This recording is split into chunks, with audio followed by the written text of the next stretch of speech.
Hola amigos de la programación. En este video vamos a ver aspectos generales, pero muy útiles para el manejo de la gestión de la configuración en proyectos de software. Vamos a utilizar el Git, el GitHub, y con lo que vamos a ver será suficiente para iniciar un proyecto colaborativo. No olviden suscribirse al canal y darle like si les gusta el video. Cuando llegamos a la versión final de un producto, seguramente si nos devolvemos en el tiempo, debemos darnos cuenta que para llegar a esa versión hemos llegado por una serie de versiones anteriores que se han venido acumulando y en las cuales quizás en alguna ocasión tuvimos que haber retrocedido para recuperar alguna de la información que cambiamos anteriormente.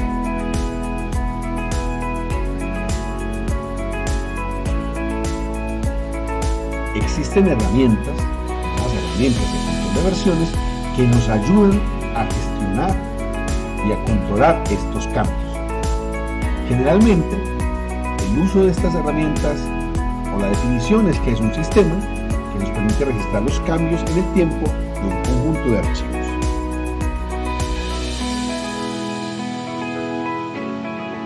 Algunos de estos sistemas de control de versiones son centralizados, entre ellos, por ejemplo, el Subversion, el cual utiliza una serie de archivos llamados deltas que llevan los cambios de dichos archivos. Por ejemplo, si tenemos una versión inicial con 3 archivos y se realiza una modificación en alguno de ellos, por ejemplo en el archivo A, lo que va a suceder es que en la versión 2 se va a llevar un registro aparte del cambio realizado. Por ejemplo, aquí también en el archivo C se ha registrado dicho cambio. Ya para una tercera versión, si hay cambios en el archivo C, ya se crea un delta 2 con los cambios que se realizaron al archivo C que corresponden con el delta 2. En la versión 4 se modificó de nuevo el archivo A, se lleva el registro y se modificó por primera vez el archivo B. Quedan los deltas respectivos donde se registran solo los cambios. Finalmente, en la versión 5 se modificó el archivo B y el archivo C, entonces aparece el delta 2 para el archivo B y el delta 3 para el archivo C. Recordemos que estos deltas me ayudan a reconstruir los archivos. Una alternativa a los sistemas de control de versiones centralizados son los sistemas distribuidos, en la cual cada que se hace una versión no se lleva un delta de los cambios, sino que se copia completamente el archivo. Por ejemplo, aquí tenemos 3 archivos en la versión 1 y vamos a ver que para la versión 2 se han realizado algunos cambios en el archivo A, por lo tanto se crea una copia completa con cambios y todo en la 1, en el archivo C, se hace 1, pero el archivo B no se hizo cambios, entonces solo es un apuntador al archivo B. En la versión 3, el archivo A continúa igual, por eso hay un apuntador, el archivo B sigue siendo un apuntador en la versión 3, pero el archivo C ha cambiado y por lo tanto es una copia completa a la C. En la versión 4, el archivo A y el archivo B cambiaron, por lo tanto se crean archivos completamente con toda la información allí, pero el archivo C solo tiene un apuntador. Finalmente, en la versión 5 cambió el archivo B y el archivo C, cambios completos guardados, pero el archivo A solo es un apuntador al archivo A2. En este video en particular vamos a trabajar en un sistema centralizado llamado Git, y cuando estemos trabajando en un servidor utilizaremos el GitHub. Cuando un archivo está siendo controlado por el Git, este archivo presenta 3 estados. El primero es committed, donde el archivo se encuentra almacenado correctamente en la base de datos local que está siendo gestionada por el Git y donde se manejan las copias. Modify, si yo en mi archivo, en mi directorio de trabajo he modificado el archivo, este queda marcado como modificado. Stage, o en escenario, cuando yo de los archivos modificados he seleccionado aquellos que van a ir en el próximo commit. Cuando hemos decidido que un proyecto quede gestionado por el Git, se crean 3 áreas de trabajo: el Working Directory, el Staging Area y el repositorio Git como tal. En el Working Directory es donde se trabaja normalmente y donde se hacen las modificaciones de los archivos. El Staging Area es donde se ubican para hacer llamado como el escenario donde se ubican para que pasen al directorio JIT una vez se haga el commit respectivo. Vamos entonces a entrar a la parte práctica. En esta dirección que vemos allí podemos entrar y descargar la versión correcta del JIT de acuerdo a nuestro sistema operativo y copiarla en nuestro computador local. Para instalarla basta simplemente dar clic en el archivo que se ha descargado y dar siguiente a las opciones que se presentan. La primera práctica que vamos a hacer es el manejo del control de versiones local, donde tendremos nuestros diferentes archivos manejados por el JIT en un repositorio, pero que va a estar local en nuestro computador. En este primer ejemplo vamos a utilizar la línea de comandos del JIT. Vamos a incorporar la carpeta simulador bancario al sistema JIT para que sea gestionado por este manejador de versiones. Para ello damos clic derecho dentro de la carpeta que yo quiero gestionar, en este caso es el simulador bancario, y me aparece dos opciones, la GUI, que la veremos en un ejemplo posterior, y el bash. Vamos a trabajar con el bash. Al seleccionarlo me sale una línea de comandos. Lo primero que vamos a hacer es inicializar el repositorio, es decir, decirle al JIT que este proyecto va a ser administrado por él, con la instrucción git init. Es el primer paso. Ahora, lo que debo hacer, miren, si quiero comprobarlo, me ha quedado una carpeta que está oculta, .git, donde aparece toda la información, toda la base de datos para el proyecto del JIT que el JIT va a utilizar. Luego de eso si no ha instalado el JIT, apenas lo acabo de instalar, debo de registrar mi usuario. En este caso, utilizamos la instrucción config -global, y aquí le damos el nombre del usuario. Aquí yo voy a poner obviamente un nickname ficticio. La idea es que pongan ustedes obviamente que se relacione que sea mnemotécnico de acuerdo a lo que ustedes manejan, y también le podemos decir el email de este usuario. Utilizamos la misma instrucción git config global y le decimos que el user.email y le damos un email.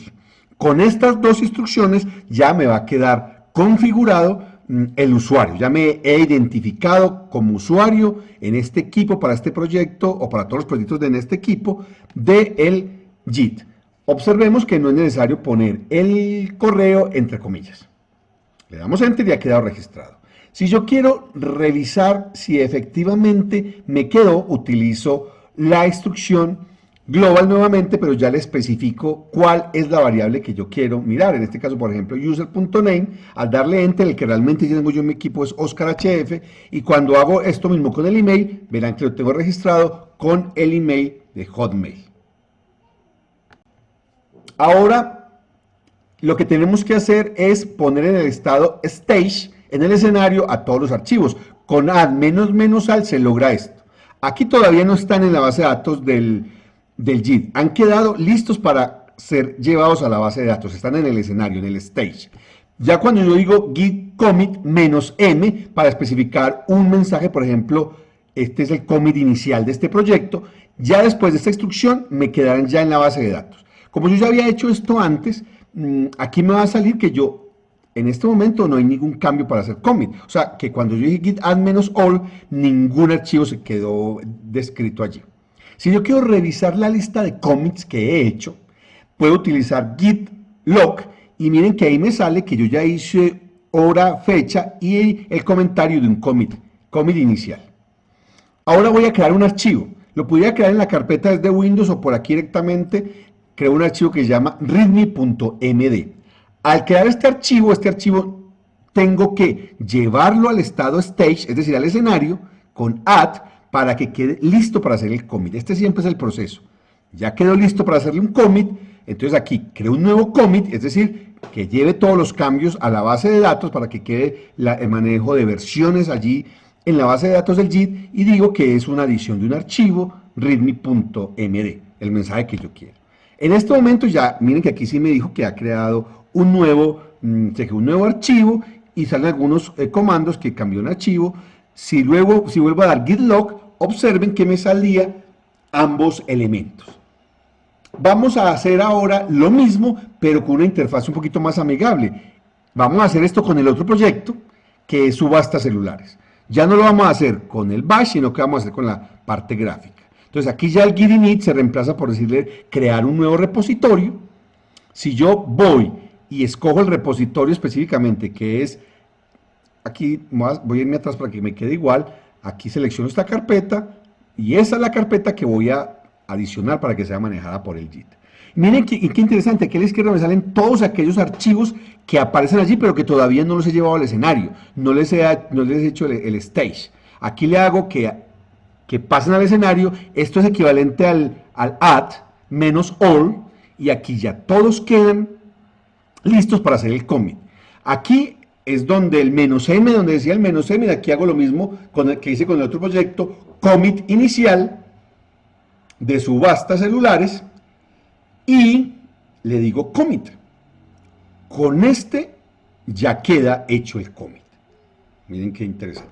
Ahora, si yo voy aquí al repositorio y le digo que me visualice la historia de los commits, pues ustedes van a ver que aquí me sale específicamente que he hecho ese commit. Miren, sale un poquito más amigable, commit inicial. Sale la fecha, la hora, cuál fue el usuario que hizo el commit y los cambios que han pasado allí en los diferentes archivos. Miren, a la derecha se ven un poco los diferentes archivos que hacen parte de ese commit. Entonces es bien interesante. Ya no hay nada para cambiar. Si yo llego aquí, este sería el equivalente cuando creé el archivo. Si yo llego y creo un archivo normal, un archivo de texto, lo voy a llamar igual, lo voy a llamar readme.md, pero no olvidemos que esto ya es en el otro proyecto. Ambos proyectos quedaron en JIT, pero uno lo maneja en línea de comandos y el otro lo estoy manejando desde la parte gráfica. Creé un archivo, mire, creé un archivo en el directorio de trabajo. No me voy para acá. Y aquí mire que si le digo rescan, o sea, buscar nuevamente, me sale que efectivamente hay un archivo modificado. Entonces, del estado modificado, lo paso al stage, al escenario, con state changed, y le digo que sí, que efectivamente pase esto al escenario. Escribo el mensaje correspondiente para el commit y luego hago el commit. Aquí digo adición de un archivo, del archivo readme.md. Bueno, se me fue txt. Hago el commit y ya ha quedado. Si voy al historial, efectivamente ya puedo visualizar de último commit al que acabo de hacer. Este sería entonces el manejo gráfico del JIT en un entorno local.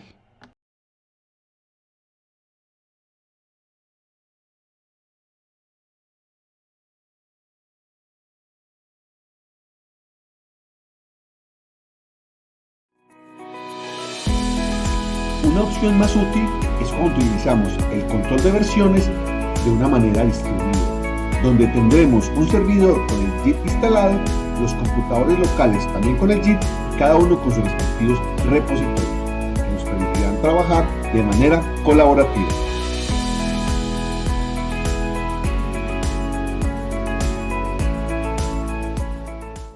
Si vamos a trabajar con un repositorio remoto, un miembro del equipo, que si estamos trabajando en TSP sería el líder de soporte, debe de subir y crear el repositorio en el servidor. Nosotros vamos a utilizar el GitHub. Entonces, tienen que tener cuidado de que deben ingresar al GitHub con el mismo usuario que esta persona tiene cuando creó el repositorio en su computador local. Aquí vamos a crear entonces un repositorio que lo vamos a llamar subasta, el nombre del proyecto que se llama subastas celulares.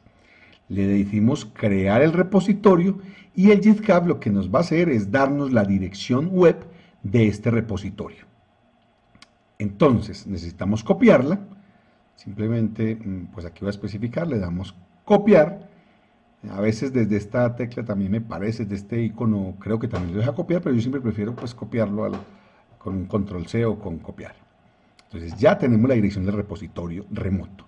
Lo que tenemos que hacer ahora es que en el repositorio que tenemos y teniendo en cuenta que ya hemos hecho un commit, el commit de todos los cambios, lo que vamos a hacer es adicionar este repositorio remoto. Es decir, vamos a tener un repositorio local, pero también tenemos un repositorio remoto. Y aquí lo que hacemos es dar esta instrucción de git remote add origin y le damos la dirección que acabamos de copiar. Al darle enter, lo que hace el git local es adicionar este repositorio remoto en sus repositorios remotos. Uno puede tener varios. Yo generalmente trato de usar uno por cada proyecto, pero se pueden tener varios. Si queremos verificar los repositorios remotos que tenemos, en este caso solo tenemos este, le decimos git remote menos v, y aquí origin es digamos la branch principal. Ahora lo que tenemos que hacer es copiar del repositorio local al repositorio remoto para que los demás miembros del equipo puedan luego tener acceso a ellos o clonarlos. Entonces aquí ya le damos git push origin master y lo que sucede allí es que se están copiando los archivos desde el servidor al repositorio remoto. En este caso el que estamos utilizando es github como repositorio remoto de Git. Ahora podemos ir específicamente allá al GitHub y vemos que se han copiado los archivos. Ya tenemos el repositorio, el proyecto, y ya podemos entonces compartirle a los miembros del equipo la dirección respectiva del proyecto que vamos a compartir y que vamos a trabajar colaborativamente. Una vez que el líder de soporte ha creado el repositorio en GitHub, cada uno de los desarrolladores debe descargarlo. Para ello nos dirigimos a la dirección del repositorio, le damos clone o download, copiamos esta dirección, como se muestra en el video, y una vez la tenemos, nos dirigimos al sitio en el archivo local o en el computador local donde vamos a crear el repositorio. Escogemos la opción clonar del git, y seleccionamos la carpeta donde vamos a crear el repositorio, en este caso en la unidad D, y vamos a llamarlo subasta celulares. La carpeta no debe existir. Le damos clonar y entonces empieza este proceso. Entonces no olvidemos, cada uno de los que van a colaborar deben de hacer este proceso. Deben de solicitarle al líder de soporte o a la persona encargada que les dé la dirección. Aquí ya hemos clonado el repositorio. Si revisamos en el disco, podemos darnos cuenta que efectivamente ha quedado en el computador local y ya podemos trabajar en el repositorio.